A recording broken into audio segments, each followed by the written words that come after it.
शांति। बाबा good morning. आज बाबा के 9 फरवरी 2022 के महावाक्य हैं। बाबा ने सार में कहा, मीठे बच्चे, सब दुखियों को सुखी बनाना ये एक बाप का ही फर्ज है। वही सबका सद्गति दाता है। बाबा ने प्रश्न पूछा, बाप अपने बच्चों को चढ़ती कला में जाने की कौन सी युक्ति सुनाते हैं? तो बाबा ने उत्तर में कहा, बाबा कहते, मीठे बच्चे क्या करो? मीठे बच्चे, मैं जो सुनाता हूँ उसे ही सुनो। बाकी जो कुछ सुना है उसे भूल जाओ, क्योंकि उससे तुम नीचे उतरते आए।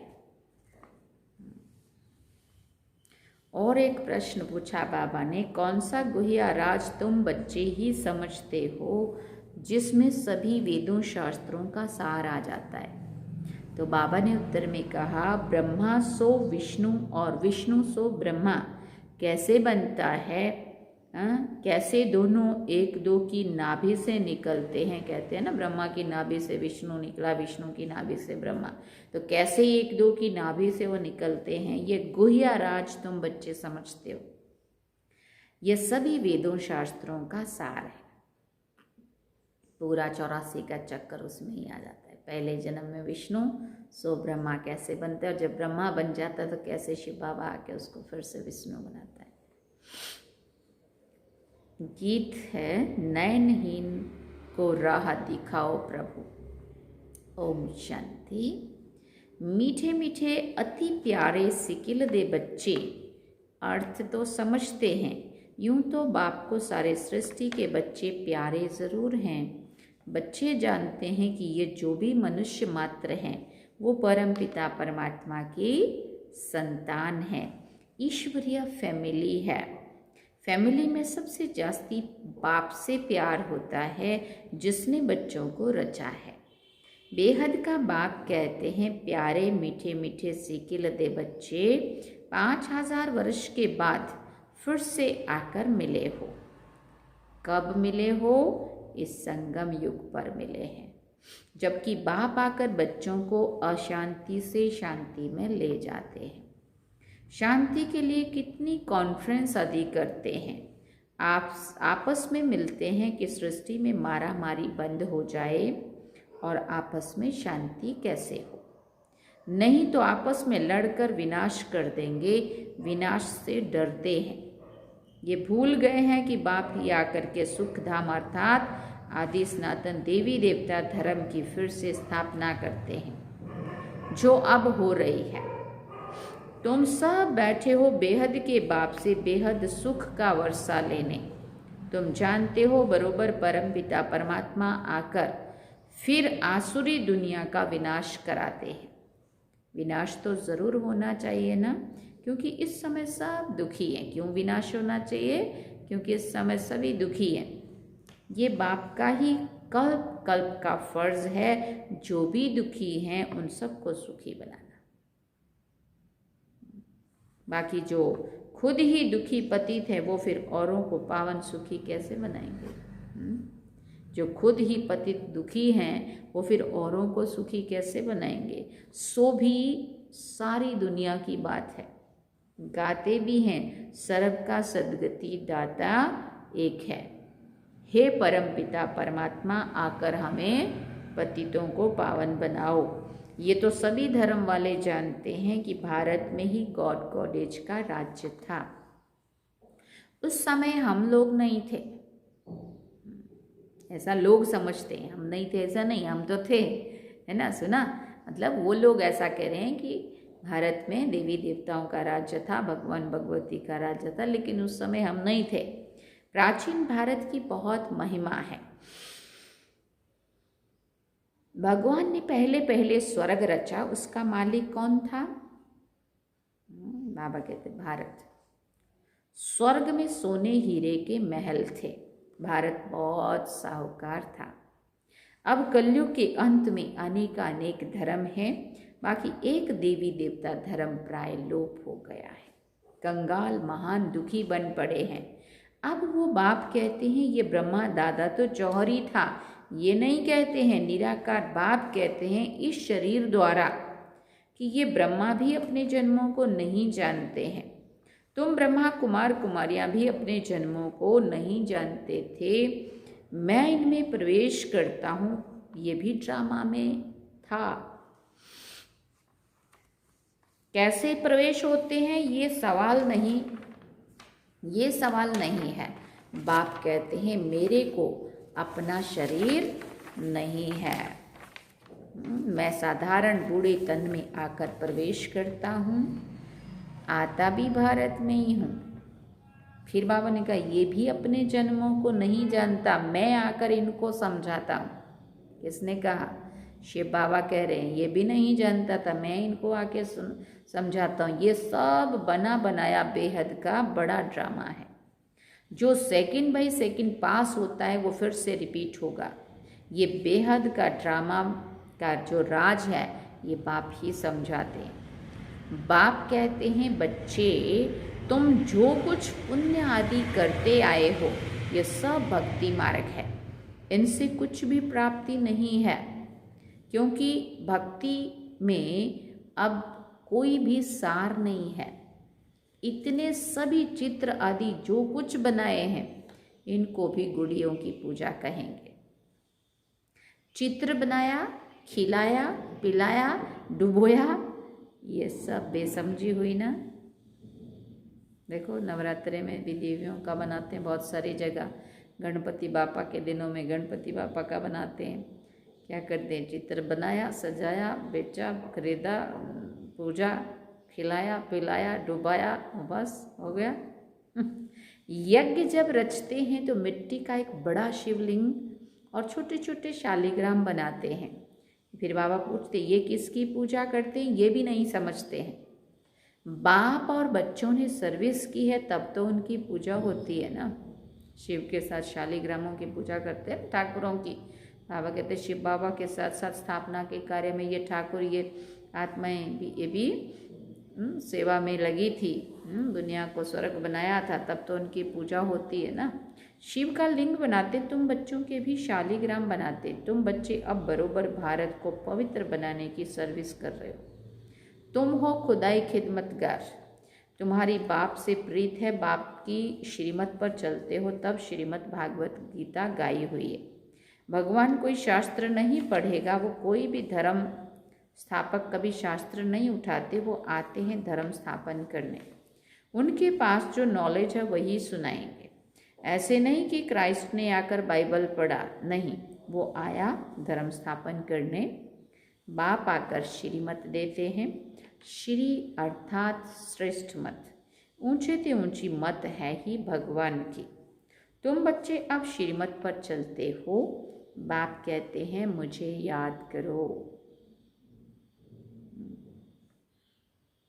बस 2 ही अक्षर हैं, बड़े प्यार से कहते हैं बच्चे। क्या कहते हैं बाबा? बच्चे। तो वो है बाप और हम हैं सब ईश्वरीय फैमिली के मेंबर। ये बात किसी की भी बुद्धि में नहीं होगी कि ये एक परिवार है, हम एक परिवार के मेंबर हैं, सदस्य हैं। इनकी भी बुद्धि में नहीं था। अब बाप बैठ इन द्वारा समझाते हैं कि ये सब जो मनुष्य आत्माएं हैं, इन सब आत्माओं को मुझे आकर पावन बनाए वापस ले जाना है। मैं ड्रामानुसार फिर से आया हूँ तुमको वापस ले जाने। ये बाबा आत्माओं से बात करते हैं। इनकी आत्मा भी सुनती है बरोबर। बाबा हमको नॉलेज दे रहे हैं, इनको अपना शरीर तो है नहीं। श्री कृष्ण का साधारण रूप नहीं कहेंगे, वो तो स्वर्ग का पहला प्रिंस था। फिर ये सब कह देते हैं श्री कृष्ण भगवान उवाच, ये तो हो भी नहीं सकता है। कितना फर्क है, संगम पर श्री कृष्ण हो ना सके। आर्टिफिशियल श्री कृष्ण तो बहुत बनते हैं, बाकी प्रैक्टिकल सतयुग में होगा। श्री कृष्ण के नाम से दूसरा थोड़ी कोई हो सकता है। नाम तो बहुत अपने ऊपर रखवाते हैं। बाप कहते हैं बच्चे इस अंतिम जन्म में पवित्र बनो तो पवित्र दुनिया की स्थापना में मदद होगी। पवित्रता तो अच्छी ही है, बहुत बच्चियां मार खाती हैं, अबलाओं पर अत्याचार होते हैं, लिखते हैं बाबा क्या करें, हमको इस बंधन से छुड़ाओ। नाटक में दिखाते हैं द्रौपदी को साड़ियाँ दी, ये एक कहानी बना दी है। बाबा कहते हैं बच्चे अब पवित्र बनने से 21 जन्म तुम कभी भी नग्न नहीं होंगे। वहाँ है ही रामराज्य। मुख्य विकार है अशुद्ध अहंकार, देह अभिमान, देह से मोह रहता है। वहाँ है आत्म अभिमानी, समझते हैं हम पुराना शरीर छोड़ दूसरा लेते हैं, उनको आत्म अभिमानी कहा जाता है। बाप कहते हैं ये तुम सब आत्मा हो। फिर बाबा ने कहा शिव बाबा को याद करते रहो क्योंकि अब वापस जाना है। ये है आत्माओं की सच्ची सच्ची रूहानी यात्रा। सबको सुप्रीम बाप के पास जाना है। तीर्थ यात्रा पर जाते हैं तो रास्ते में राम राम कहते जाते हैं। बाप कहते हैं तुम बाप को याद करते चलो, अब सारी दुनिया तो राजयोग नहीं सीखेगी। कल भी बाबा ने कहा था सब लोग तो नहीं आएंगे, कल्प पहले वाले ही आएंगे। कल्प पहले वाले ही यहाँ आएंगे। कभी बाबा ने कहा अभी कलम लगना है। जो भी देवी देवता धर्म का मीठा झाड़ था सो प्राय लोप हो गया है, बाकी टाल टालियाँ खड़ी हैं। बनेन ट्री का मिसाल वैसे ही बनेन ट्री का मिसाल देते हैं ना। देखा था आप लोगों ने, हम गए थे पिछले 2 महीना पहले जैसा बंगाल में, कलकत्ता में, वहाँ पे बनेन ट्री देख के आए थे और पूरा उसका वीडियो भी बनाया था हमने, भेजा भी था। उसको अपलोड करके फिर से भेज देंगे ऐसा होगा तो बनेन ट्री का मिसाल देते, हम खुद देख के आए, बाबा मुरली में सुनाते थे ना, उसका मिसाल देते थे। तो बीच में जो झाड़ का जो मेन तना रहता है ना, वो तो सारा उखड़ गया है, खुल गया है, और उसकी जो साइड से शाखाएं होती है और उसकी नीचे जड़ें अंदर तक चली गई है, मजबूत हो गई हैं, तो वो सारा जड़ों पे टिका हुआ झाड़ है और जो उसका तना है वो ख़त्म हो गया है। 250 साल पुराना, 300 साल, 250 साल से भी ऊपर हो गया है, 300 साल हो रहा है लगभग। तो बाबा उसका मिसाल देते हैं कि सनातन धर्म लोप हो गया और बाकी सब टाल टालियाँ खड़ी है, माने अन्य धर्मों की मजबूती बता रहे बाबा। वैसे ही इस देवी देवता धर्म का जो फाउंडेशन है वो सड़ गया है, बाकी निशानियाँ चित्र रहे हैं, परंतु वो कौन है ये किसी को भी पता नहीं है, ना अपने धर्म का पता है, इसलिए हिंदू धर्म कह देते हैं। बाप कहते तुम्हारा भारत कितना सिरताज था, धर्म के लिए ही कहा जाता है रिलीजन इज माइट। अभी तो देवता धर्म है ही नहीं, फिर वो धर्म कैसे स्थापन हो? वो है सर्वशक्तिमान, वर्षा उनसे मिलता है, ताकत भी उनसे मिलती है। बाप है सृष्टि का बीज रूप, हम उनकी फैमिली हो गए। वो सत्य है, चैतन्य है, ज्ञान का सागर है, सब कुछ आत्मा में है। आत्मा ही सुनती है, पढ़ती है, आत्मा में ही अच्छे बुरे संस्कार होते हैं। इस समय सबकी आत्मा तमो प्रधान बन गई है, सबसे जास्ती तमो प्रधान बुद्धि भारतवासी ही बने हैं। श्रेष्ठ ते श्रेष्ठ आत्माएं भी भारत की ही थी, वही हेवन के मालिक थे। ये नाटक बना हुआ है, सबको अपना अपना पार्ट मिला हुआ है। आत्माएं सभी एक जैसी हैं, उनमें कोई फर्क नहीं है। ऐसे ही हमारी आत्मा छोटी है, बाबा बड़ा है, ऐसा नहीं है। आत्मा छोटी बड़ी नहीं होती है। आत्मा 84 जन्मों का पार्ट फिर से रिपीट करती है, उनकी कभी एंड नहीं होती है। एक आत्मा कितनी सर्विस करती होगी, वो अविनाशी पार्ट कभी मिटने वाला नहीं है। क्या ये बातें विद्वान पंडित शास्त्रों की अथॉरिटी जानते हैं? पूछ रहे बाप। इतनी छोटी आत्मा में कितना भारी पार्ट है। परमपिता परमात्मा भी ड्रामा के वश हैं, पार्ट बचाने के लिए बंधा हुआ है। एक्यूरेट टाइम पर ही आएगा, उनको भी अपना पार्ट टाइम पर बजाना है, सबको सुखी बनाना है। ख्याल करो आत्मा क्या है। बाबा की आत्मा भी इतनी छोटी बिंदी मिसल है,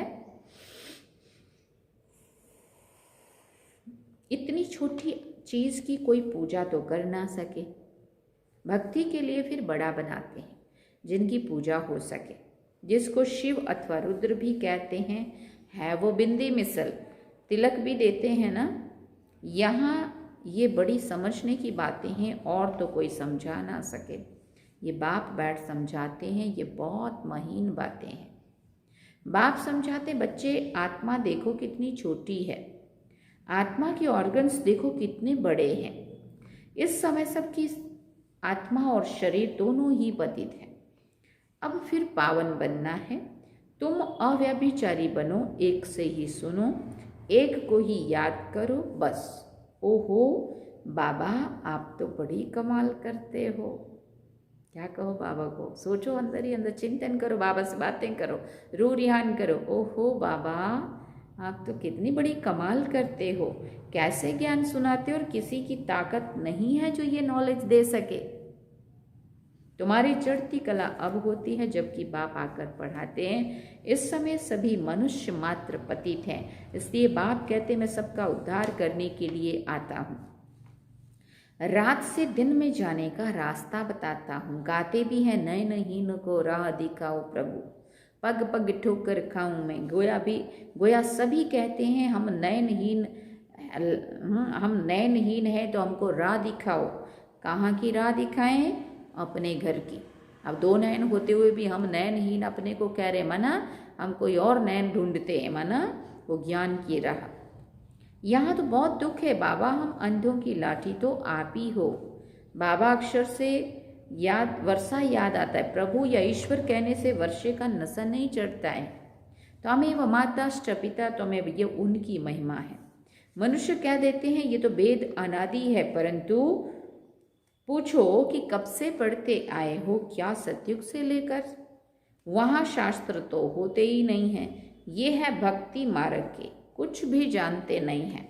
बाप कहते हैं मैं अभी आकर तुमको सबका सार समझाता हूँ ब्रह्मा द्वारा। ब्रह्मा बच्चा मेरा है या विष्णु की नाभि से निकला है? ब्रह्मा तो शिव का बच्चा हुआ ना, विष्णु का बच्चा तो नहीं है। हाँ, ब्रह्मा ही फिर विष्णु बनते हैं, फिर विष्णु 84 जन्मों के बाद ब्रह्मा बनते हैं। ये बहुत गुहिया राज है जो तुम बच्चे ही समझते हो। अभी ब्रह्मा मुख द्वारा तुम ब्राह्मण बच्चों का जन्म हुआ है, तो कितना नशा और खुशी तुम बच्चों को होनी चाहिए ना, होनी चाहिए। अच्छा, मीठे मीठे सिकिल दे बच्चों प्रति माता पिता बाप दादा का याद प्यार और गुड मॉर्निंग। रूहानी बाप की रूहानी बच्चों को नमस्ते। हम रूहानी बच्चों की रूहानी माता पिता बाप दादा को दिलवा जान सिकवा प्रेम से याद प्यार, गुड मॉर्निंग, नमस्ते, थैंक यू बाबा, शुक्रिया बाबा, मेरा बाबा, मीठा बाबा, प्यारा बाबा, लव यू बाबा। कुछ भी बोला करो ऐसे ऐसे, है ना। बाबा तो बाबा है ना, कितनी अच्छी अच्छी बातें सुनाता है बाबा। धारणा के लिए मुख्य सार है, पहला पॉइंट, संपूर्ण पावन बनने के लिए अव्यभिचारी बनना है। अव्यभिचारी बनना है माना एक में बुद्धि लगा के रखनी, एक बाप से ही सुनना है, एक को ही याद करना है। दूसरी बात, खुदाई खिदमतगार बन भारत को पावन बनाने की सेवा करनी है। एक बाप से ही प्रीत बुद्धि रखनी है, एक बाप से ही प्रीत बुद्धि रहना है। वरदान में बाबा ने कहा, स्वस्थिति द्वारा हर परिस्थिति को पार करने वाले मास्टर त्रिकालदर्शी भव। जो बच्चे त्रिकालदर्शी स्थिति में स्थित रहते हैं वो अपनी स्वस्थिति द्वारा हर परिस्थिति को ऐसे पार कर लेते हैं जैसे कि कुछ था ही नहीं। नॉलेजफुल त्रिकालदर्शी आत्माएं समय परमान हर शक्ति को, हर पॉइंट को, हर गुण को ऑर्डर से चलाते हैं। ऐसे नहीं कि समय आने पर ऑर्डर करें सहन शक्ति को और कार्य पूरा हो जाए फिर सहन शक्ति आए। जब ज़रूरत है तब ना हो और फिर समय निकल जाए और फिर आए। नो, जिस समय जो शक्ति जिस विधि से चाहिए उस समय अपना कार्य करे, तब कहेंगे खजाने के मालिक, त्रिमास्टर, त्रिकालदर्शी। स्लोगन में बाबा ने कहा, जो सदा खुश रहते हैं और सबको खुशियां बांटते हैं वही सच्चे सेवाधारी हैं। जो सदा खुश रहते हैं और सभी को भी खुशियां बांटते रहते हैं वही सच्चे सेवाधारी हैं। अच्छा, ओम शांति। ये थे बाबा के आज के महावाक्य जो हम सभी ने सुने। बाबा ने सार में कहा, मीठे बच्चे, सब दुखियों को सुखी बनाना ये एक बाप का ही फर्ज है, वही सर्व का सद्गति दाता है। और गीत है, नैनहीन को राह दिखाओ प्रभु, पग पग ठोकर खाऊं मैं। तो अभी सुनेंगे हम थोड़ा सा ये गीत। अच्छा।